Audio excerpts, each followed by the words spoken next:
I have to say that a lot of people rated me as being the best quarterback at that school when that came. We had 2 seniors, a transfer, and something else, but I was the best one. I came out there, I knew all the plays, went in there and did a great job, and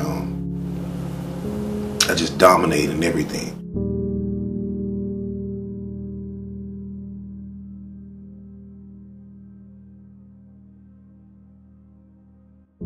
Because it was so much frustration built up, and it was so much hating, frustration for what was going on at home. I might have not showed it, but it was all pent up and built up inside, and it was all that frustration from the previous semester when everybody was shitting on me and everybody started praising me now. And that's just how it is, man. They praise you once you do good at something that they like, but when you just don't do something good that they like, they shit on you. And that's just how it is, man. And that's how it was, and I hated every moment of it. I hated being the guy that went from scrub to superstar. I hated being that guy. And I used to have my headphones on throughout campus, and coaches would try to talk to me and everything, and I wouldn't say nothing to them. Because I would look them in their eye and be like, not even a year ago, you shitted on me. You treated me like a scrub. You embarrassed me. And now you want me to look you out of the eye, smile, and shake your hand because you have the role of my coach. It's not happening, buddy. So, even after that semester, went into the second semester, found out that that my aunt had passed away. That was my mom's favorite aunt, and it really, it really broke my heart. Because it was funny, man. I think we had a Christmas break right before Christmas break was the last time I seen her. And I think it was around January or February. After that, found out that my grandmother, she had 5 strokes. Went through that whole entire phase. Just, that hurt me.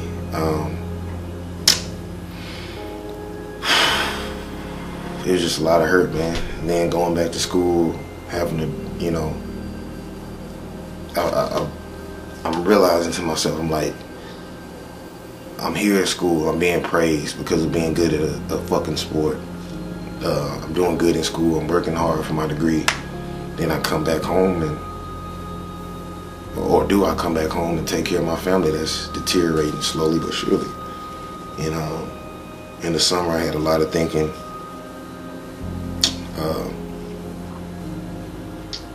Did that and took care of my grandma, and it was funny, man. Her and I grew into becoming best friends, and you know, she told me things that she has never told anybody else before. She told me who hurt her.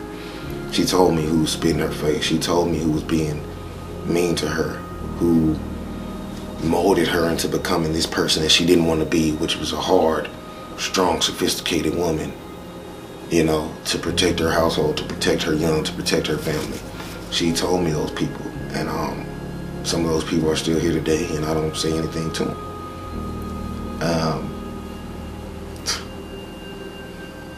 So I watched her over that whole segment of time during the summer and everything, you know. Went back, got a good job, had a good girlfriend, talking to her for a while. Things were looking good. Then I get school's about to start back up. Then I get a call from my coaches, and they're like, man, Reggie, they're like, hey, look, you need to bring your ass to school, man. You need to bring your ass to, you know, here, man, time's running out. And then I was like, okay, yes, sir. Hung up the phone, and I started thinking to myself, should I go back? Should I go back to this school that I feel like treated me like shit for all these years, and now they're treating me like royalty, but who knows how they're gonna treat me this upcoming semester, based on my playing skills and everything. So I'm more calm and I'm more sophisticated now. But it's funny because one of my good friends, Randy, called me up and we were talking for hours, man, and he was telling me how much he researched how college was a scam. It's funny how you work your ass off to get a degree for all these years, and even when you go out to the work field, it's not guaranteed that you're gonna get a great job. That's fucked up.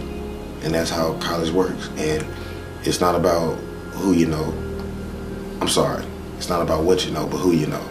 And a lot of these celebrities, a lot of these business people, a lot of these people who say that they worked hard to get to where they are, to be on TV and to be rich and to be billionaires, have kissed ass and sucked dick all the way to getting to where they are. And most of the jobs out there, I've noticed, are not for me. It's all fucked up. It's all fucked up. But I'm gonna get down to that later on. But I'm glad that I talked to my good friend Randy, and he talked me out from not going back to school. And my coaches were calling me and I was ignoring them, and players were calling me, and I texted one of my coaches and I told him I'm not coming back. Tell all the coaches and all the players to leave me alone. And my roommate found out, and he was heartbroken because over the years, him and I, we had a mutual respect for each other. We had a bond that no one could break. He loved me probably more than anybody on campus, and through social media, I looked on him one day and he found out that I wasn't coming back, and he said he's never been so hurt as much as he was the day when he found out that he was most likely not going to be my roommating with me anymore. Man, that hurt him, man. But I told him, I was like, hey, we're going to see each other again. Don't worry about it. Just because I'm not at that shitty ass school doesn't mean that we can't be best friends still. I'm still a phone call away. And I am. I love his family. I love him. I love everything that they're about. They're all positive people, and that's what I keep myself around. And I will be seeing them soon. There's no doubt about it. Stayed at home with my grandma, man, and I watched her for the remaining time. And a lot of people from the outside looking in didn't realize that.